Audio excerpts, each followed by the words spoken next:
বদ স্বভাব থেকে যেন রক্ষা করেন। সহিহ বুখারীতে 5522 নম্বর হাদিস, হাদিস লম্বা হাদিসের একটি গুরুত্বপূর্ণ অংশ। রাসূলুল্লাহ সাল্লাল্লাহু আলাইহি ওয়াসাল্লাম যখন নবী হলেন, আর তারপরে এখান থেকে আবু সুফিয়ান দীর্ঘদিন সে ইসলাম কবুল করে, শেষ জীবনে ইসলাম কবুল করেছে। তা আবু সুফিয়ান গিয়েছিল ব্যবসা করতে শাম দেশে। সেখানে রোম সম্রাট ছিল হেরাকল। রোম সম্রাটের কাছে রাসূলুল্লাহ সাল্লাল্লাহু আলাইহি ওয়াসাল্লাম তখন চিঠি, সিরাতুন নবীতে আলোচনা করেছি যে নবী সাল্লাল্লাহু আলাইহি ওয়াসাল্লাম রাজা বাদশাদেরকে চিঠি লিখেছিলেন। যখন রোম সম্রাটের কাছে চিঠি পৌঁছিল তখন চিঠিটির তিনি গুরুত্ব দিয়েছিলেন, যদিও আল্লাহ হেদায়েত নসিব করেনি হতভাগার, সুতরাং হেদায়েত হয়নি, তো চেষ্টা করেনি, সেই জন্য আল্লাহ হেদায়েত নসিব করেননি। আল্লাহ কারো উপর জুলুম করেন না, যদি চেষ্টা করে আল্লাহ ব্যর্থ করেন না। ভালো করে শুনুন, আপনি চেষ্টা করবেন আল্লাহ ধাক্কা দিয়ে আপনাকে জাহান্নামে পাঠিয়ে দেয়, এটা হয় না। আপনি চেষ্টা করেননি, আপনার কর্মদোষ, তখন আল্লাহ আপনাকে তৌফিক দেননি।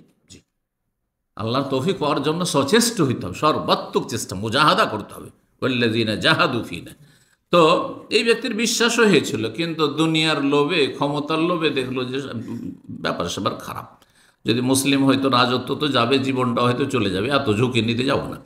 তো যখন চিঠিটা গিয়েছিল তখন মুহাম্মদ সাল্লাল্লাহু আলাইহি ওয়াসাল্লাম সম্পর্কে জানার জন্য সে মক্কাবাসী লোককে খুঁজতে লাগলো, যে তারা বেশি জানে, গ্রামের লোক আমাকে বেশি চেনে, যেখানে ছোটকাল থেকে আমি মানুষ হয়েছি।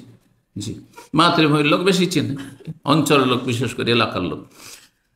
তো রাসূলুল্লাহ সাল্লাল্লাহু আলাইহি ওয়াসাল্লাম সম্পর্কে বিভিন্ন প্রশ্ন, ইসলাম সম্পর্কে বিভিন্ন প্রশ্ন আবু সুফিয়ানকে দরবারে ডেকে এই রোম সম্রাট করেছিলেন। তার একটি প্রশ্ন ছিল যে ফামাযা ইয়ামুরুকুম, এই মুহাম্মদ সাল্লাল্লাহু আলাইহি ওয়াসাল্লাম যে নবী হওয়ার দাবি করেছে, সে তোমাদেরকে কি নির্দেশ দিচ্ছে, কি করতে বলছে? তখন আবু সুফিয়ান কাফের অবস্থায়, আর কাফের শত্রুর সার্টিফিকেট গ্রহণযোগ্য। দুশ্মন যদি আপনাকে ভালো বলে তার মানে নিঃসন্দেহে আপনি ভালো। দোস্ত তো ভালো বলতে পারে, একটু বাড়াবাড়ি করে বলতে পারে, ঠিক কিনা? কিন্তু দুশ্মন যদি ভালো বলে তার মানে সত্যি আপনি ভালো মানুষ। তো আবু সুফিয়ান তখন দুশ্মন ছিল। আবু সুফিয়ান বললেন রাদিয়াল্লাহু আনহু, ইয়ামুরুনা বিস-সালাহ, তিনি আমাদেরকে সালাত পড়তে বলছেন, নামাজ পড়তে বলছেন, ওয়াস সাদাকা, দান সাদকা করতে বলছেন, ওয়াল আফাফ, এবং সচ্চরিত্রের নির্দেশ দিচ্ছেন, মানে জেনা, ব্যভিচার, সমকামিতা, আর ওই উলঙ্গ হওয়া, নোংরামি, ফাহিশা, এগুলো থেকে নিষেধ করছেন, আফাফ। ওয়াসসিলা, আর কি করছেন? আত্মীয়তার সুসম্পর্ক বহাল রাখার জন্য নির্দেশ দিচ্ছেন, সেলা, সেলাতুল আরহাম।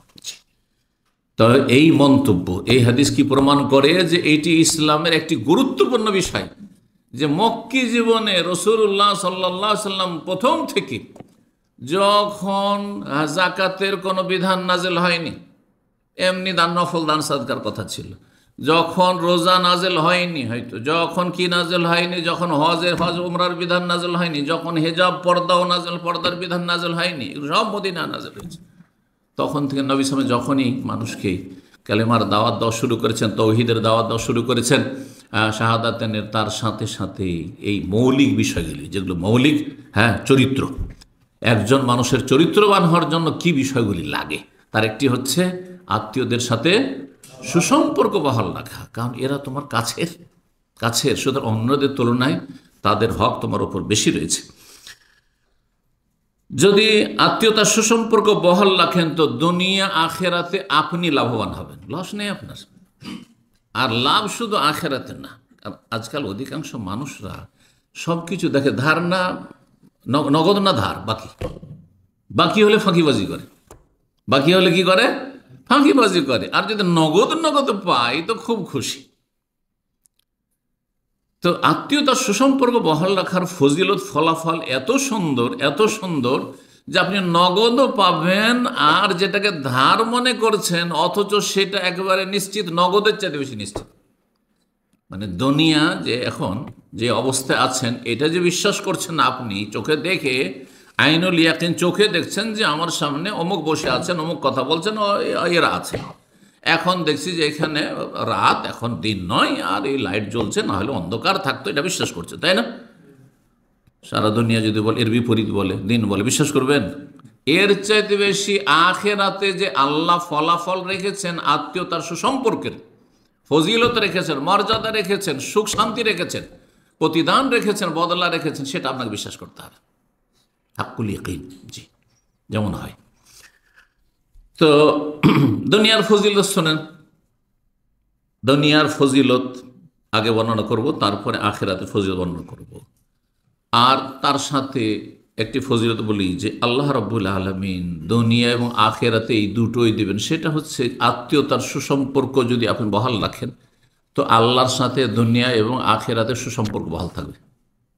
আপনি যদি আত্মীয়র সাথে, হ্যাঁ, আপনার জুনিয়র, আপনার চাচাতো ভাই, মামাতো ভাই, হ্যাঁ, খালাতো ভাই, ফুফাতো ভাই ইত্যাদি, হ্যাঁ, তাদের সাথে সুসম্পর্ক রাখেন। আপনি চাচা, হ্যাঁ, দূরের চাচা, বংশের চাচা, তাদের সাথে সুসম্পর্ক রাখেন, আল্লাহ আপনার সাথে কি রাখবেন?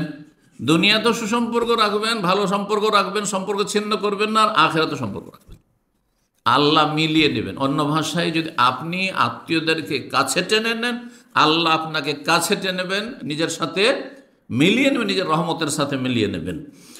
এই মর্মে একটি হাদিস শোনা, আবু হুরায়রা রাদিয়াল্লাহু তাআলা আনহু বলছেন যে নবী সাল্লাল্লাহু আলাইহি ওয়াসাল্লাম বলেছেন, ইন্নাল্লাহ খালাকাল খালকা, আল্লাহ সৃষ্টি জগৎকে সৃষ্টি করলেন, হাত্তা ইযা ফারাগা মিন খালকিহি, যখন সমস্ত সৃষ্টি জগৎকে সৃষ্টি করে আল্লাহ রাব্বুল আলামিন শেষ করে সমাপ্ত করলেন, কালাতির রাহমত, আত্মীয়তার সম্পর্ক যেটি, এই আত্মীয়তার সম্পর্ক এটা দেখার জিনিস না এখন, তাই না? আত্মীয়তার যে সম্পর্ক আছে এটা দেখা যাচ্ছে আমাদের জন্য আনসিন, কিন্তু আল্লাহ রাব্বুল আলামিনের কাছে, আরশের কাছে সেটি একটি সৃষ্টির আকারে আল্লাহর সামনে গিয়ে আরজি পেশ করলেন।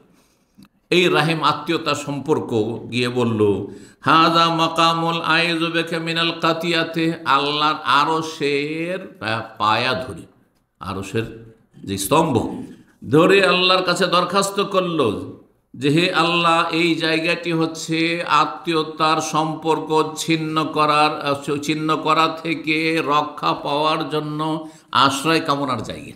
অর্থাৎ এখানে আমি যে সুযোগ পেয়েছি আল্লাহ দরখাস্ত পেশ করার, যে আমি যে আত্মীয়তার সম্পর্ক, এই সম্পর্ক যেন কেউ আমার ছিন্ন না করে, তোমার কাছে আমি পানাহ চাইছি, আশ্রয় কামনা করছি।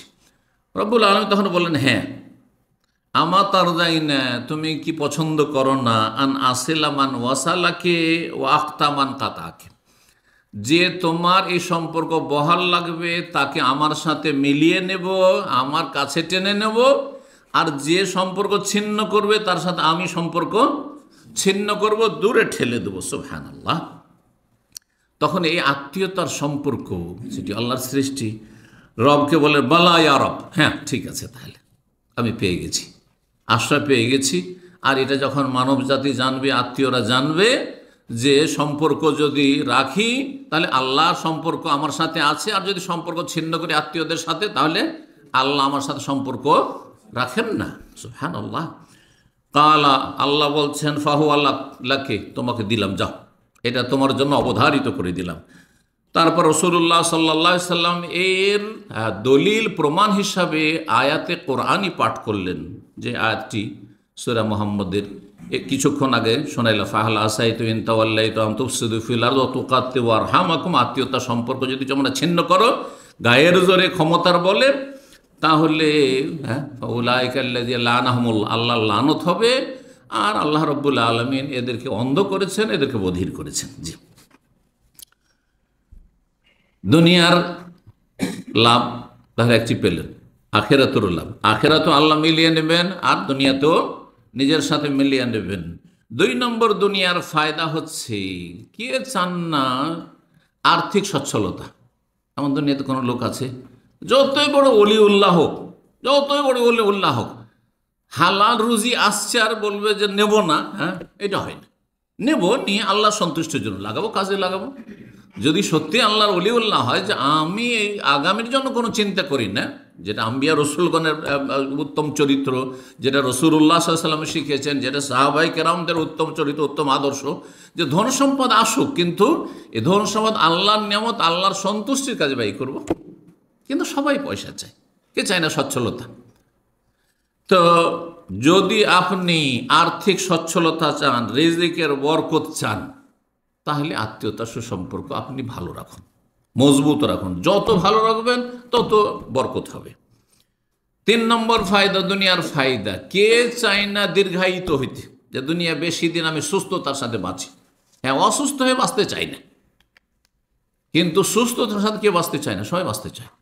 একজন মুমিন এই জন্য বাঁচতে চায় যে আল্লাহ, আমি যদি সুস্থতার সাথে 80, 90, 100 বছর বাঁচি, তাহলে আমার অনেক ইবাদত বন্দেগী হবে। হ্যাঁ, অনেক সালাত পাবো, অনেক জুমা পাবো, অনেক রমজান পাবো, অনেক লাইলাতুল কাদার পাবো, অনেক ইবাদত বন্দেগী করার সুযোগ পাবো, অনেক হজ উমরা করার সুযোগ, ঠিক কিনা? কিন্তু একজন দুনিয়াদার, সেও বাঁচতে চায় কিসের জন্য? হ্যাঁ, বিলাসিতার জন্য।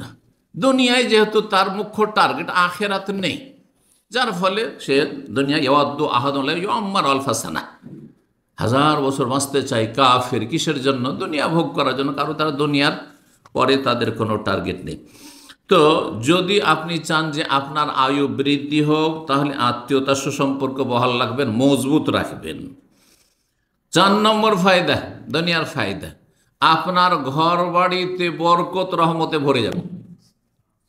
ঘর বাড়িকে বরকত দিয়ে যদি আবাদ করতে চান, তাহলে আত্মীয়তার সম্পর্ক বহাল রাখেন। 5 নম্বর দুনিয়ার ফায়দা, আল্লাহর ভালোবাসা অর্জন করতে পারেন, মহব্বত অর্জন করবেন। আল্লাহ যাকে ভালোবাসে তাকে ঠেকায় কে? তার ক্ষতি করে কে? কোনো শক্তি পারে না। দুনিয়াতে এই যে আপনারা কোম্পানিতে এই চাকরি করছেন, অথবা ছোট একটা আপনি প্রতিষ্ঠানে চাকরি করছেন, আপনার কফিল, আপনি হয়তো ব্যক্তি একজন শুধু, তারপরও আপনার চিন্তা আমার কফিল যাতে অসন্তুষ্ট না হয়, আমার কফিল জানো আমাকে ভালোবাসে। কেন? জানছেন যে তার হাতে আমার কি আছে? এই যে রুজি, হ্যাঁ, মাসিক বেতনটা তার হাতে রয়েছে। সে যত বেশি আমাকে ভালোবাসবে, যে তার সুদৃষ্টি তত বেশি আমার উপর থাকবে।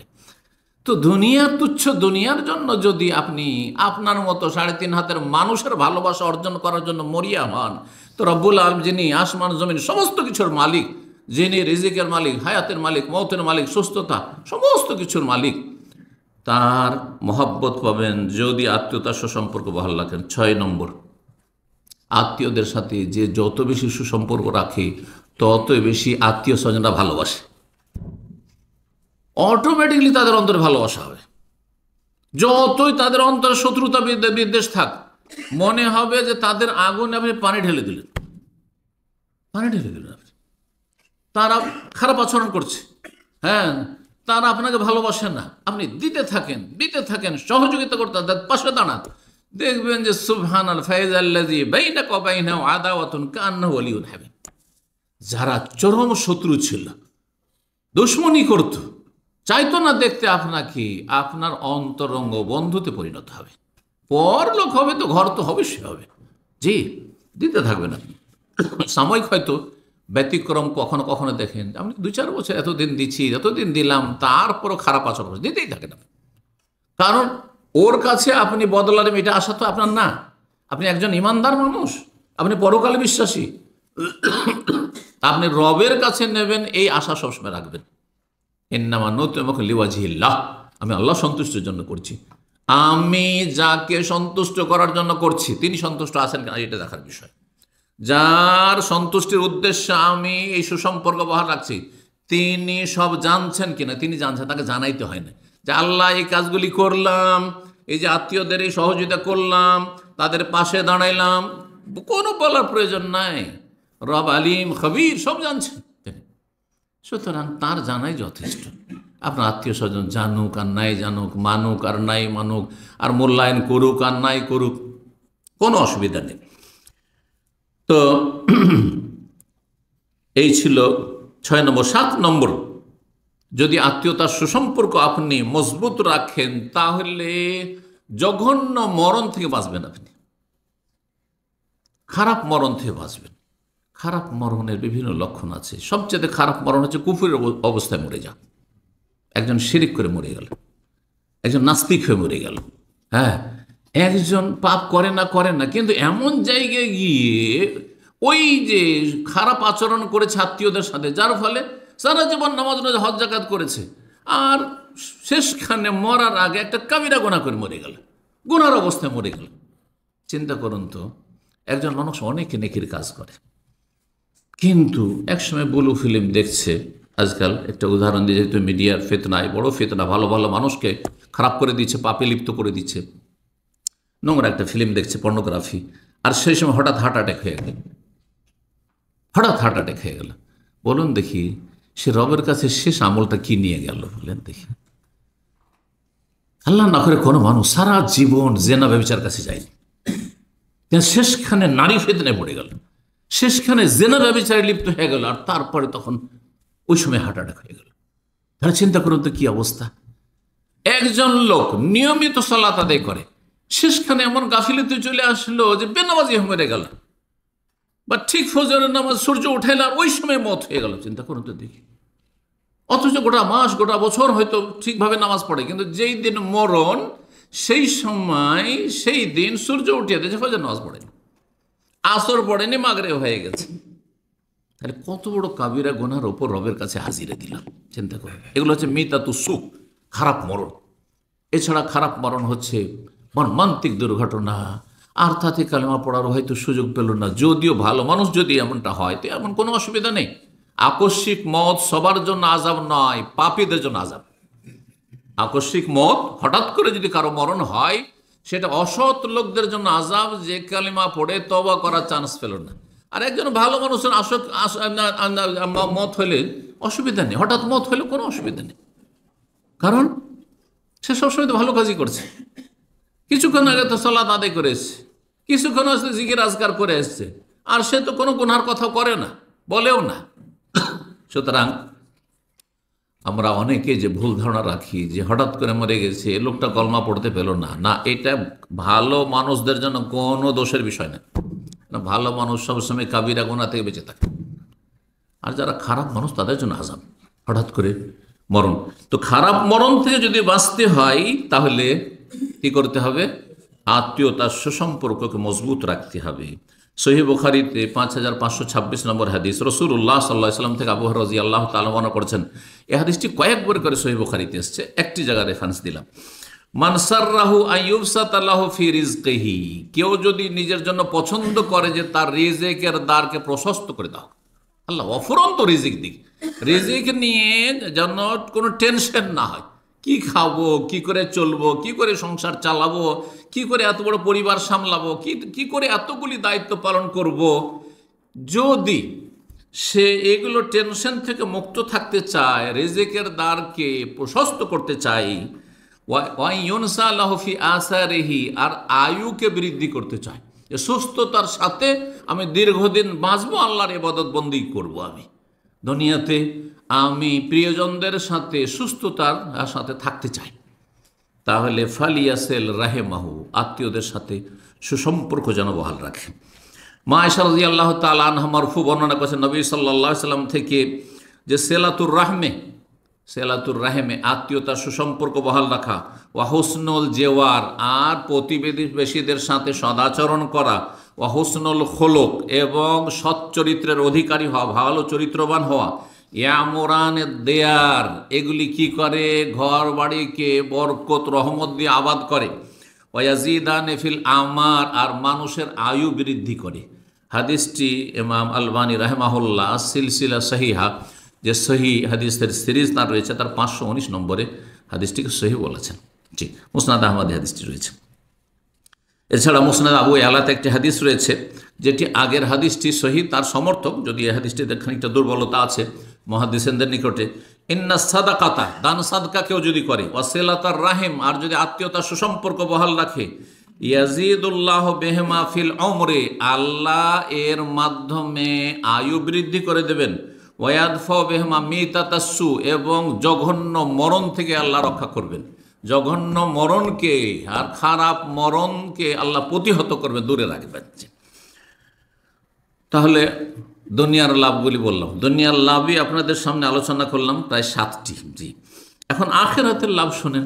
যদি আত্মীয়তা সুসম্পর্ক বহাল রাখেন, তাহলে সবচেয়ে বড় যে পুরস্কার পাবেন, পারিতোষিক পাবেন, সেটি হচ্ছে জান্নাত। সমস্ত আমলের উদ্দেশ্য কি? জান্নাত লাভ করা, আল্লাহর রহমতের মধ্যে জান্নাত। যে কোনো আপনাকে আমল সম্পর্কে যদি জিজ্ঞাসা করা হয়, আর ইসলাম সম্পর্কে জ্ঞান রেখে এলেম শিখে যদি আমল করেন, ভাই নামাজ পড়ছেন কেন? জান্নাত পাওয়ার জন্য। রোজা রাখছেন কেন? জান্নাতের জন্য। এই হজ উমরা যাচ্ছেন কেন? জান্নাতের জন্য, তাই না? আপনি বাপ মায়ের সাথে ভালো আচরণ করছেন কেন? জান্নাতে যাওয়ার জন্য। আপনি ছেলে মেয়ে কেন ভালো করে এত সুন্দর করে মানুষ করছেন এবং চেষ্টা করছেন কেন? হ্যাঁ, আলেম বানাবার, হাফেজ বানাবার, দিনদার পরেশদার বানাবার কেন চেষ্টা করছেন? জান্নাত পাওয়ার জন্য, আর কিছু না। সমস্ত নেক আমলের লক্ষ্য উদ্দেশ্য হচ্ছে জান্নাত লাভ করা। সেই জান্নাত হাসিল করতে পারবেন যদি আত্মীয়তার সুসম্পর্ক মজবুত রাখেন। সহিহ বুখারীতে 1319 নম্বর 9 নম্বর হাদিস। হাদিসটি আবু আইয়ুব আনসারী রাদিয়াল্লাহু তাআলা বর্ণনা করে বলছেন, আন্না রাজুলান ক্বালা ইয়া রাসূলুল্লাহ, এক সাহাবী আসলো, এসে বলে, হে আল্লাহর রাসূল, আখবিরনি বিআমালিন ইউদখিলুনিল জান্নাহ, আমাকে এমন কোন আমল বলে দেন, শর্টকাট কিছু, যেগুলি আমাকে জান্নাতে নিয়ে যাবে, যাতে আমি জান্নাতে যেতে পারি। ফাকাল নবী সাল্লাল্লাহু নবী সাল্লাল্লাহু আলাইহি ওয়াসাল্লাম বলেন, তা'বুদুল্লাহ লা তুশরিকু বিহি শাইআ, আল্লাহর ইবাদত কর, আল্লাহর সাথে শরীক করিও না। তাহলে আগে দরগা দুর্গা পূজা বাদ দিতে হবে, হ্যাঁ, পীরের মুরিদ হওয়া বাদ দিতে হবে, এই সুফি ইজম বাদ দিতে হবে, শিরকি আকীদা বাদ দিতে হবে, এই জাদু টোনা আর এই জ্যোতিষীতে বিশ্বাসী হওয়া এইসব বাদ দিতে হবে, আর এই তাবিজ তোমার বাদ দিতে হবে, আর বালা টাকা বাদ দিতে হবে। সমস্ত শিরক, এগুলো শিরক মুক্ত হইতে হবে, আল্লাহর ইবাদতবন্দি করতে হবে। আগে ক্লিন, আর তারপরে হ্যাঁ সুসজ্জিত করা, বুঝছেন না? হ্যাঁ, আপনার ডিউটি থেকে আসছেন যখন, শরীরে ময়লা ধুলো বালি লেগে আছে, মাঠে ঘাটে কাজ করেছেন, আসার পরে আতর সেন্ট মারা শুরু করবেন না আগে পরিষ্কার করবেন? আগে গোসল করবেন, ক্লিন। হ্যাঁ, আগে তাখলিয়া, তাসফিয়া। আল্লামা আলমানী রাহিমাহুল্লাহ বলছেন যে মানুষের সংস্কারের জন্য, সংশোধনের জন্য আগে তাখলিয়া বা তাসফিয়া, দুটি শব্দ বলতে পারেন। আগে আপনি খারাপ জিনিস থেকে শূন্য হন, আপনি মুক্ত হন, অথবা তাসফিয়া, পরিষ্কার সাফ সুতরা হন, আপনি পরিষ্কার পরিচ্ছন্ন হন। তারপরে তাহলিয়া, তারপরে আপনি অলঙ্কৃত হন, সাজসজ্জিত হন। তারপরে ভালো গুতরা আর ভালো জামা কাপড়, আর তার সাথে আতর, পারফিউম, সেন্ট, আর যা পারবেন তাই করেন আপনি, আর ভালো আপনার বেশভূষা, কোনো অসুবিধা নেই, ঠিক না? তো শিরক হচ্ছে ময়লা আবর্জনা, পেশাব পায়খানা, গায়ে পায়খানা লেগে আছে, এদিকে নামাজ পড়ছেন, কি হবে? কোনো ফায়দা হবে? কোনো ফায়দা হবে না। জি, তো যারা শিরকি জীবনযাপন করছে, মাজারে বিশ্বাসী, পীরে বিশ্বাসী, এইসব শিরকি আকীদায় বিশ্বাসী, ধর্মকর্মে বিশ্বাসী, তার সাথে তাহাজ্জুদ পড়ছে, কোনো লাভ নয়। আতর মারছে আর গায়ে পেশাব পায়খানা লেগে আছে, ঠিক ওই রকমই অবস্থায়। জি, আল্লাহ বুঝার তৌফিক দান করুন। তো শিরক মুক্ত হয়ে আল্লাহর ইবাদত করতে হবে। ওয়া তুকিমুস সালাহ, সালাত কায়েম করবে। কারণ শুধু মুখে দাবি করলে হবে না যে আমি সহি আকীদা, সহি আকীদা। সহি আকীদার প্রমাণ হচ্ছে 5 ওয়াক্ত আল্লাহর সামনে হাজিরা দিয়ে প্রমাণ করতে হবে যে রব, আমি তোমার বান্দা, আমি তোমার গোলামিতে 5 বার করে হাজিরা দিচ্ছি। যার সাথে যার মহব্বত থাকে, দিনে কতবার যে টেলিফোন করেন আপনি, কতবার টেলিফোন করছেন, স্বামী স্ত্রীকে কতবার টেলিফোন করছেন, আপনার স্ত্রী আপনাকে খুব ভালোবাসে, দিনে কতবার আপনাকে টেলিফোন করছে, মিস কল দিচ্ছে, দিয়েই যাচ্ছে, অথচ আপনি ডিউটির সময় উঠাতে পারছেন না। কি জান না? চিন্তা করতে হয়। আল্লাহর ওয়ালিল্লাহিল মাসালুল আল, আল্লাহর জন্য উত্তম দৃষ্টান্ত রয়েছে। সুতরাং আপনার রবের সাথে সম্পর্ক আছে, আপনি মুসলিম, আর হাজিরাই দেন না মোটে, সপ্তাহে একদিন জুমাই যাবেন আপনি, এই দিয়ে কাজ হয় না? না, সম্পর্ক খুব খারাপ। 5 ওয়াক্ত সালাত আদায় করতে হবে, তুতি যাকাত, যাকাত দেবে, ও তাসিলুর রাহিম, এবং আত্মীয়তার সুসম্পর্ক কি করবে? বহাল রাখবে, মজবুত রাখবে। এখানে একটি লক্ষণীয় বিষয় চিন্তা করে দেখেন যে তৌহিদের সাথে, 5 ওয়াক্ত সালাতের সাথে, যাকাতের সাথে আত্মীয়তার সুসম্পর্ককে সমান করে বর্ণনা করা হয়েছে। তাহলে আত্মীয়তার সুসম্পর্ক, আপনার যাকাত, নামাজ আর তৌহিদ, তার পাশাপাশি একটি গুরুত্বপূর্ণ ইসলামের বিধান, গুরুত্বপূর্ণ ইসলামের বিধান। কারণ আপনি তৌহিদের মাধ্যমে আল্লাহর হক আদায় করলেন, শিরক মুক্ত হয়ে, আর তৌহিদ প্রতিষ্ঠা করে। 5 ওয়াক্ত সালাতের মাধ্যমে আল্লাহর হক আদায় করলেন, আপনি আত্মীয়দের কি হক আদায় করলেন? আপনি মুসল্লি, নামাজি, তাহাজ্জুদ গুজার, তাতে আত্মীয়দের কি ফায়দা হইল? হ্যাঁ, আপনার ফায়দা হইতে পারে, আত্মীয়র কি ফায়দা হইল? আপনার চারপাশে যারা বসবাস করে তাদের কি ফায়দা হল? কি উপকার করলেন আপনি? কারণ আপনার একদিকে রবের সাথে, খালেকের সাথে আপনার সম্পর্ক, আরেকদিকে মখলুক, অন্যান্য সৃষ্টি যারা আশেপাশে মমিন মমেনাত আছে, বা ভাই বোন আছে, মুসলিম আত্মীয় স্বজন আছে, অথবা অমুসলিম আছে, তাদের হক রয়েছে। যে দুই দিকের হক সামলে তারপরে জান্নাতে যাওয়ার আশা করতে হবে। একদিকে খুব আমি অ্যাডভান্স, আর একদিকে জিরো, কাজ হবে না, কিছু কাজ হবে না। তো আত্মীয়তার সুসম্পর্ক বহাল রাখা যাকাতের সাথে, নামাজের সাথে, আর তৌহিদের সাথে নবী সাল্লাল্লাহু আলাইহি ওয়াসাল্লাম এখানে বর্ণনা করেছেন। তাহলে ফায়দা, আখেরাতের ফায়দা আলোচনা হইল। এখন আত্মীয়তার সম্পর্ক ছিন্ন করলে দুনিয়া আখেরাতে কি শাস্তি, পরিণাম, ভয়াবহ পরিণাম, কঠিন অবস্থা, দুর্দিন সামনে রয়েছে। কয়েকটি বিষয়ের মধ্যে আলোচনা করি। প্রথম কথা, যারা আত্মীয়তার সম্পর্ক ছিন্ন করে রাখে, কথা নেই, বার্তা নেই, চলাফেরা নেই, সালাম দোয়া নেই, দেখা সাক্ষাৎ নেই, ঘৃণা করে, একে অপরকে ঘৃণা করে, সম্পর্ক রাখতেই চায় না, পাশে আসতে চায় না, তাদের আমলগুলি ওপরে উঠে না, আকাশ উঠে না। আমল নামা যে নিয়ে যায়, রিপোর্ট নিয়ে যায় ফেরেশতারা, সাপ্তাহিক রিপোর্ট কয়দিন নাই? হ্যাঁ, 2 দিন। কি বারে? সোমবার, বৃহস্পতিবার। না, যায় না, ওপরে যায় না, ওপরে যায় না। আবু রাদিয়াল্লাহু তাআলা বর্ণিত, তিনি বলছেন, সামিআতুন নবী সাল্লাল্লাহু আলাইহি ওয়াসাল্লাম বলতে শুনেছি, ইন্না আমাল বানি আতুরাজু আলাল্লাহি তাবারাকা ওয়া তাআলা আশিয়াতা কুল্লি খামিসিন লাইলাতাল জুমআহ। আর আরেকটি রিওয়ায়াত রয়েছে ইয়াউমাল ইসনাইন ওয়াল খামিস। তাহলে 2 রকম আর হাদিস পেলাম। একটি হাদিস হচ্ছে সোমবার, বৃহস্পতিবার আল্লাহর কাছে সপ্তাহে 2 দিন রিপোর্ট পাঠানো হয়, আর সাপ্তাহিক রিপোর্ট। যেমন আপনারা যারা বিভিন্ন কোম্পানিতে কাজ করছেন, আর আপনার বসকে রিপোর্ট দিতে হয়, হয়তো কিছু রিপোর্ট দৈনিক আপনার কি করলেন, আপনি কিছু আছে সপ্তাহে 2 দিন হয়তো, আর কিছু আছে সাপ্তাহিক, মাসিক রিপোর্ট, বাৎসরিক রিপোর্ট, হ্যাঁ, ইত্যাদি। তো বলছেন যে বানি আদম সন্তানের আমলগুলি আল্লাহ তাবারাক ওয়া তাআলার সামনে পেশ করা হয় প্রত্যেক বৃহস্পতিবারের বৈকাল বেলা। আজকে যে বৃহস্পতিবার গেল, বৈকাল বেলা, লাইলাতা, আর বৈকাল বেলা আসিয়া, বৈকালকে বলা হয়, আর আপনার সন্ধ্যাবেলা মানে মাগরিব পরকে বলা হয়। এখানে বলা হচ্ছে লাইলাতুল জুমা, মানে এই সময়টা, তাহলে মাগরিব থেকে নিয়ে লাইলাতুল জুমা। ফালা ইউকবালু আমালু কাতে রাহিমিন, যারা আত্মীয়তার সম্পর্ক ছিন্ন করে তাদের আমলগুলি কবুল করা হয় না। সুবহানাল্লাহ। যারা আত্মীয়তার সম্পর্ক ছিন্ন রাখে, কথা বলতে চায় না, চলতে চায় না, ঘৃণা করে, শত্রুতা রাখে ইত্যাদি, তাদের আমলগুলি কবুল হয় না। এই হাদিসটি আল্লামা আলবানী রাহিমাহুল্লাহ সহিহুত তারগিবে 2538 নম্বর হাদিসটিকে হাসান বলেছেন, হাদিসটি হাসান বলেছেন। আর আরেকটি হাদিস হচ্ছে তুফতাহু আবওয়াবুল জান্নাতি ইয়াউমুল ইসনাইন ওয়াল খামিস, জান্নাতের দরজা সোমবার, বৃহস্পতিবার খোলা হয়। ফায়ুগফারু ফীহিমা লিমান লাম ইউশরিক বিল্লাহ, যারা আল্লাহর সাথে শিরিক না করে তাওহীদের সাথে আমল করে, তাদেরকে আল্লাহ মাফ করে দেন। ইল্লাল মুহাজিরিন, একমাত্র যার সম্পর্ক ছিন্নকারী, এক অপরকে দেখলে পালায়, এক অপরকে দেখলে এদিকে টান দেয়, এদিকে টান দিয়েছে, ইউরে যো হাজ আনো, ইউরে যো হাজ হাজ আনা, এদিকে টান দেয়, ওইদিকে টান দেয়, কেউ কারোর সাথে চেহারা দেখাতে চাই না, তাদের সম্পর্কে। আরেকটি হাদিস রয়েছে যে আল্লাহ বললেন যে না, এদের আমলগুলি নেওয়া যাবে না, রাখো। আন যে রুহা যায় না, এই 2 জন যে ঝগড়া বিবাদ করে রেখেছে বা সম্পর্ক ছিন্ন করে রেখেছে, সেটা যদি কোনো মুসলিম ভাইয়ের সাথে হয় তবুও সেই হাদিসে রয়েছে। তাহলে এখানে আত্মীয়দের কথা আরও বেশি গুরুত্বপূর্ণ। হাত্তা, কতক্ষণ পর্যন্ত এদের আমল ওপরে নিয়ে আসবে না? হাত্তা ইয়াস্তালিহা, যতক্ষণ পর্যন্ত তারা মিলে না যাবে, মীমাংসা না করে নেবে। আল্লাহ যেন এসব অনিষ্ট থেকে বাঁচিয়ে রাখেন। 2 নম্বর ক্ষতি, যারা আত্মীয়তার সম্পর্ক ছিন্ন করে, ভালো করে শুনে রাখেন, বলছেন যারা আত্মীয়তার সম্পর্ক ছিন্ন করে তাদের দুনিয়াতে নগদ নগদ আল্লাহ শাস্তি দিয়ে দেন, আখেরাতের জন্য জমা রাখেন। আখেরাতে তো শাস্তি আছেই, কিন্তু দুনিয়াতেও শাস্তি। এমন একটি পাপ, যেই পাপের জন্য দুনিয়াতেও শাস্তি হয় আর আখেরাতেও শাস্তি হয়। এই মর্মে হাদিস রয়েছে।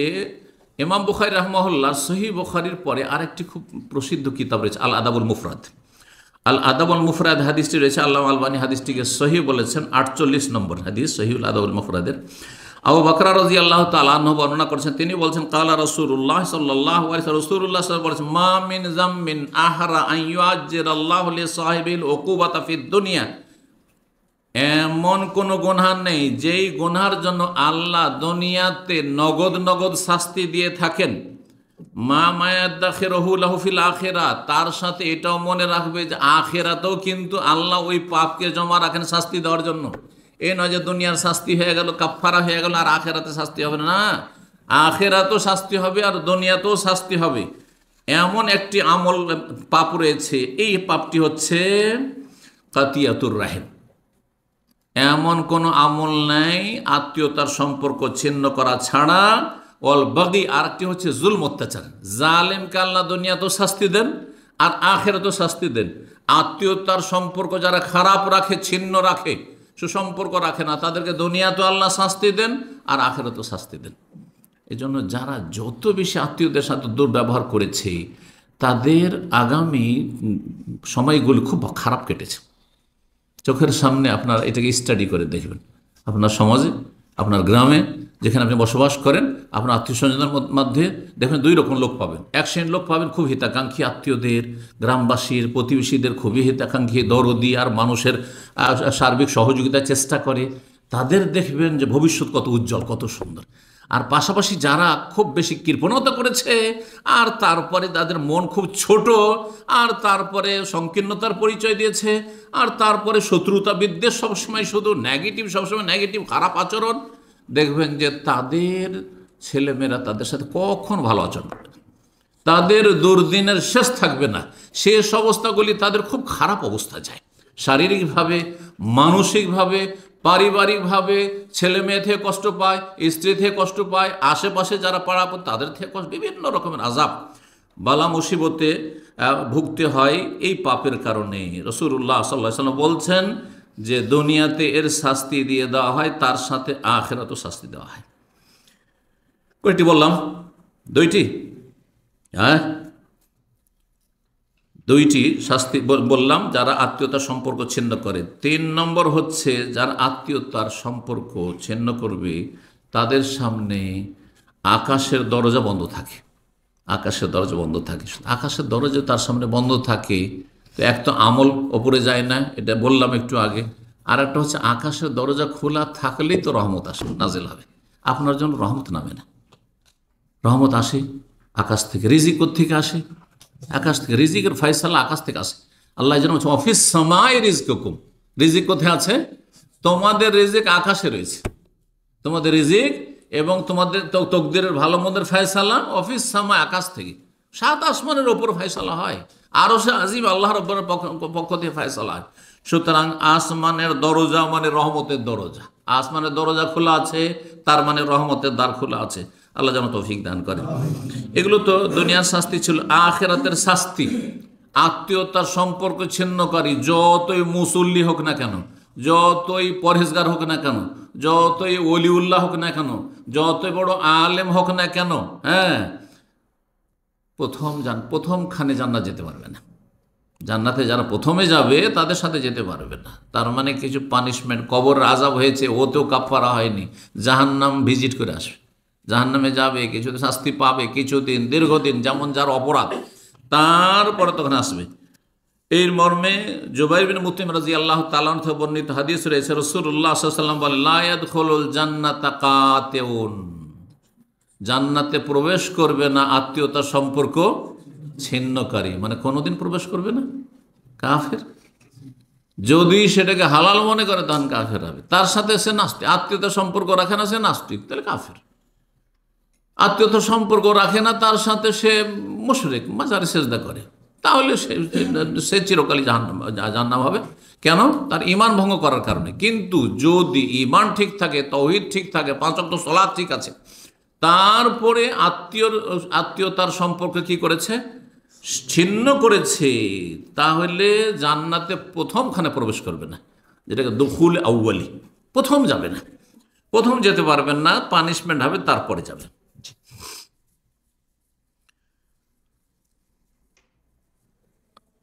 একটি কথা প্রথম দিকে বলছিলাম, আর সে কথাটি আবার একটু বিস্তারিত বলি, সংক্ষেপে শুধু ইঙ্গিত করে। সেটা হচ্ছে যে অধিকাংশ মানুষরা আত্মীয়তার সম্পর্ক রাখে কিসের? দুনিয়াদারির স্বার্থে। যে যেমন করবে তার সাথে তেমন করব, এটা যদি করেন তো বেশি কোনো ফলাফল পাবেন না, বেশি ফলাফল সমান সমান, এটা তো সবার সাথেই করে। যারা আত্মীয় স্বজন নাই, এমনকি অমুসলিমও যদি আপনার দরদি হয়, আপনিও তার দরদি।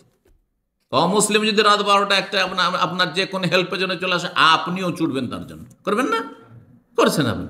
আপনার বিভিন্ন কোম্পানিতে থাকছেন, আপনার রাত 2টো 3টের সময় ফ্লাইট আছে, আর আপনার কোম্পানির ড্রাইভার বা আপনার সাথী সঙ্গী যারা কোম্পানির আছে, রুমমেট আছে, রাত 3টার সময় সারা রাত জেগে আপনাকে এয়ারপোর্টে রাখতে চলে যাচ্ছে, তো এক সময় ওরা যখন যাবে তখন করবেন না? সবার সাথে করছেন। তাহলে আত্মীয়দের সম্পর্ক আলাদা করে থাকলো কি? তাহলে শুধু মোকাফা মানে বরাবর, যে যতটা করবে তার সাথে ততটা করব, হ্যাঁ, এটা করলে কাজ হবে না, এটা করলে আত্মীয়তার সুসম্পর্ক আপনি রাখলেন না, আত্মীয়তার খাতির আপনি করলেন কি তাহলে? তো যারা আত্মীয়তার সম্পর্ক রাখেন না তাদের সাথে রাখতে পারেন, তাহলে এটা বড় অন্তরের পরিচয় দেওয়া হবে যে আপনার কলব অনেক বড়, আপনার কলিজা অনেক বড়, তাহলে আপনার অন্তরে অনেক জায়গা আছে। হ্যাঁ, আপনার অন্তর এত সংকুচিত না। এই মর্মে আবু হুরায়রা রাদিয়াল্লাহু তাআলা আনহু বর্ণনা করছেন, সহিহ মুসলিমের হাদিস 4640 নম্বর হাদিস, বলছেন আতা রাজুলুন নবী সাল্লাল্লাহু আলাইহি ওয়াসাল্লাম, নবী সাল্লাল্লাহু কাছে জনৈক ব্যক্তি আসলো, এসে বলে ইয়া রাসূলুল্লাহ, হে আল্লাহর রাসূল, ইন্নালি কারাবা, ভুক্তভোগী লোক, আত্মীয়দের জুলমের শিকার, দুর্ব্যবহারের শিকার, আত্মীয় স্বজনদের সাথে খুব ভালো ব্যবহার করে কিন্তু ওরা খারাপ করে। বলছে আমার কিছু আত্মীয় স্বজন আছে, নিকট আত্মীয় আছে, লোহম ওয়াক্তাউনি, তাদের সাথে আমি সুসম্পর্ক রাখি, ওরা আমার সাথে সম্পর্ক ছিন্ন করে, খারাপ ব্যবহার করে। ওয়া উহসেন ইলাইহিম, তাদের সাথে ভালো আচরণ করি। ওয়া ইউসিউনা ইলাইহি, তারা আমার সাথে খারাপ আচরণ, বদ আচরণ করে। ওয়া ইয়াজহালুনা আলাইহি, আমার সাথে তারা মূর্খামি পরিচয় দেয় এবং তারা দুর্ব্যবহার, খারাপ ব্যবহার করে থাকে। ওয়া আহলুম আনহুম, কিন্তু আমি ধৈর্য ধারণ করি। তারা যখন মূর্খামি করে তখন আমি কি করি? ধৈর্য ধারণ করি। আমাদের হ্যাঁ গ্রামে গঞ্জে একটি কথা আছে যে কুকুর কামড় দিলে কামড় দিতে হয় না। হ্যাঁ, এক শ্রেণীর লোক আছে, তুই পারবি আমি পারবো না, হ্যাঁ তুই এরকম করবি আমি কি ছাড়বো? তাহলে আপনি তো কুকুরের চরিত্রের লোক। হ্যাঁ, না কুকুর কামড় দেয়, আপনি কামড় দেবেন না, এই কাজ করলে হবে না। জি, তো ভালো আচরণ করতে হবে।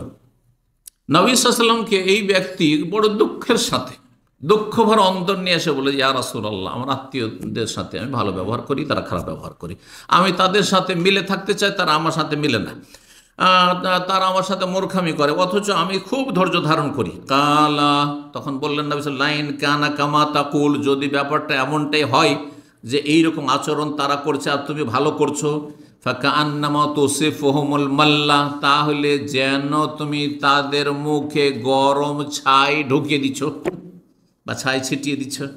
গরম আগুন, উত্তপ্ত আগুন রয়েছে ছায়ে, হ্যাঁ কাঠের আগুন, আর আপনি কারো মুখে আপনি কি করছেন? ছিটিয়ে দিচ্ছেন। আপনি যদি এমনটা হয় যে তুমি ভালো আচরণ করছো আর তারা তোমার সাথে খারাপ আচরণ করছে, তাহলে তুমি গরম ছাই তাদের মুখে ছিটিয়ে দিলে, তার মানে তারা হচ্ছে ক্ষতিগ্রস্ত, তুমি ক্ষতিগ্রস্ত না। ওয়ালা ইয়াজালু মাকা মিনাল্লাহি যাহিরুন আলিমা দুমতা আলা যালিকা, আর তুমি যতদিন পর্যন্ত এই ভালো আচরণ করতে থাকবে আর তারা মন্দ ব্যবহার করছে, খারাপ আচরণ করছে, আল্লাহ তোমার স্পেশাল সাহায্য করতে থাকবেন। সর্বদা আল্লাহ যাহিরুন আলাইক, তোমার সাহায্যকারী থাকবেন। কি আল্লাহ সাহায্য চান? আল্লাহ তোমার সাথে থাকবেন, তোমার সাহায্য করবেন যতদিন পর্যন্ত এই ভালো চরিত্র তুমি ধরে রাখতে পারবে। এবং নবী রহমতুল্লাহ আলাইহি, সহিহ মুসলিমের যেহেতু প্রসিদ্ধ ভাষ্য তার রয়েছে, তিনি বলছেন যে কান্নামা তুসিফুহুমুল মাল্লা, তুমি গরম বালি বা গরম ছাই ছিটিয়ে দিলে, এর অর্থ কি বলছেন? কান্নামা তুতইমুহুমুর রামাদ আল হার, যেন তুমি তাকে গরম ছাই খাওয়াই তার মুখে ঢুকিয়ে দিলে। এইটার অর্থটা কি? উদ্দেশ্যটা কি? উদ্দেশ্য হচ্ছে ওয়া তাশবিহুল লিমা ইয়ালহাকুহুম মিনাল আলামে বিমা ইয়ালহাকু আকিলার রামাদিল হার মিনাল আলাম। একজন মানুষ যদি গরম ছাই, যাতে আগুন রয়েছে, ছাই খায়, তাহলে তার কত কষ্ট হবে? কষ্ট হবে না? হবে না? হ্যাঁ, মুখ পুড়ে অবস্থা খারাপ হয়ে যাবে, তার অবস্থা খারাপ হয়ে যাবে। ঠিক তেমনি তুমি যখন তার সাথে ভালো আচরণ করছো বা তাদের সাথে ভালো আচরণ করছো আর তারা খারাপ আচরণ করছে, তার মানে তারা নিজেদের ওই রকমই ক্ষতি করছে, যেমন কোনো ব্যক্তি যদি মুখের ভিতরে গরম ছাই রাখে আর তার মুখের ভিতরটা জ্বলে অবস্থা খারাপ হয়ে যায়, ঠিক তেমনি তারও নিজের অবস্থা খারাপ করছে, তোমার কিছু করেনি, তোমার কোনো ক্ষতি হলো না। আত্মীয়তার সুসম্পর্ক কিভাবে বহাল রাখবেন? বহাল রাখার সংক্ষেপে দুটো তরিকা, একটা হচ্ছে ইতিবাচক আর নেতিবাচক। ইতিবাচক আর নেতিবাচক। আমি এখানে একটা কথা বলে রাখি, আমার সাথী সঙ্গী যাদের সাথে আমি যখন থেকে কোরআন হাদিস কিছুটা বুঝতে শিখেছি, তো তাদের সম্পর্কে এটা আমার ভূমিকা, এবং আমি অনেককে বলে দিই যখন দেখি যে হয়তো কেউ আচরণটা মানে ব্যতিক্রম হয়তো, তখন আমি বলে দিই, দেখেন আমি এমন মানুষ যে আমি যদি আপনার উপকার নাও করতে পারি, ভালাই নাও করতে পারি, আমার দ্বারা কোনো ক্ষতি হবে না, ঠিক আছে? এটা সর্বনিম্ন ভালো আচরণ। যে আমি আপনার কিছু করে দিতে পারলাম না উপকার, কিন্তু আপনার ক্ষতি আমি করব না। এই চরিত্র ধরে রাখার চেষ্টা করবেন, এই চরিত্র রাখার চেষ্টা করবেন। তো ওলামায়ে কেরামগণ বলেছেন যে সিলাতুল আরহাম, আত্মীয়তার সুসম্পর্ক হবে ইতিবাচক। ইতিবাচক মানে আপনি সদাচরণ করবেন, ভালো আচরণ করবেন, ভালো আচরণ করবেন, পজিটিভ। আর নেতিবাচক মানে কাফুল আজা, খারাপ আচরণ করবেন না, খারাপ আচরণ করবেন না, দুটোই করতে হবে। যেমন ভালো আচরণ করবেন তেমন খারাপ আচরণ করবেন না। কারণ অনেকে আছে আমাদের সমাজে, পারিবারিক যে কাঠামো রয়েছে তাতে অনেক ছেলে মেয়েরা আছে, বাপ মাকে তো দেয়, বাপ মায়ের জন্য তো খরচ করে করে, কিন্তু ভাই বোনের জন্য খরচ করে, আর খরচ করে তার সাথে দুর্ব্যবহার করে। হ্যাঁ, ছোট ভাইদের পড়িয়ে মানুষও করেছে, আর খুব খারাপ ব্যবহার করছে। হ্যাঁ, যখন তখন তিরস্কার করে, হ্যাঁ তোরা নিমক হারাম, তোরাকে এইরকম করে মানুষ করলাম, এই করলাম সেই করলাম। তাহলে আপনি কি ভালো করলেন মন্দ করলেন, ভালো করলেন মন্দ, তার মানে আপনার মধ্যে পজিটিভ আছে আর নেগেটিভ নেই। বুঝতে পারছেন কথা? অর্থাৎ কারো সাথে ভালো আচরণ করলে ভালো আচরণ যেমন করতে হবে, তেমন খারাপ আচরণ থেকে বেঁচে থাকতে হবে। ভালো করলেন মন্দ করলেন। অনেকে মূর্খ আমাদের সমাজে আছে, বাপ মার খুব দেখাশোনা করে, হ্যাঁ, আর খেদমতো করে, আর ডাক্তারখানাও নিয়ে যায়, অনেক খরচ খরচা করে, আর যখন তখন বাপ মা, আপনার হুঁশ নেই, হ্যাঁ বুঝেন না, হ্যাঁ দিনের দিন আপনি একেবারে হয়ে যাচ্ছে, আরে বাপ মাকে বকাবকি, এগুলো তো ভালো আচরণ হইল না, তাই না? আপনি কষ্ট দিচ্ছেন, খেতে দিচ্ছেন, কষ্ট দিচ্ছেন, উপকার করছেন, কষ্ট দিচ্ছেন ভাই বোনদের, আত্মীয় স্বজনদের। না না না না, এটা কোনো আপনার সিলাতুল আরহাম হলো না। আলোচনার শেষখানে যেহেতু কথা শেষ হয়ে গেছে, আত্মীয় স্বজনদের সাথে সুসম্পর্ক বহাল রাখবে যেই কাজগুলির মাধ্যমে সংক্ষেপে বলি। 1 নম্বরে সালাম দিবেন। আর আলহামদুলিল্লাহ বাংলাদেশে সালামের প্রচলনটা আছে, অন্য অন্য জায়গা তো আমি যে বিশ্বের সমস্ত দেশের চাইতে যদি সালাম কোথাও বেশি থাকে, তা আমার জ্ঞান মোতাবেক, নলেজ মোতাবেক, হ্যাঁ বেনামাজিও সালাম দেয়, নাস্তিকও সালাম দেয়, দেয় না দেয় না? হ্যাঁ, তো সালাম দেয়, সালামটা আছে। তো এই যে একটা ভালো গুণ আছে, তার চাইতে ভালো গুণ যেগুলো সেগুলি ঠিক থাকতে, তাওহীদ ঠিক থাকতে হবে। কিন্তু এটা খুব গুরুত্বপূর্ণ জিনিস, সালাম দেবেন, হাসি মুখে কথা বলবেন, যেটা পশ্চিমাদের মধ্যে আছে, হ্যাঁ অমুসলিমদের মধ্যে আছে।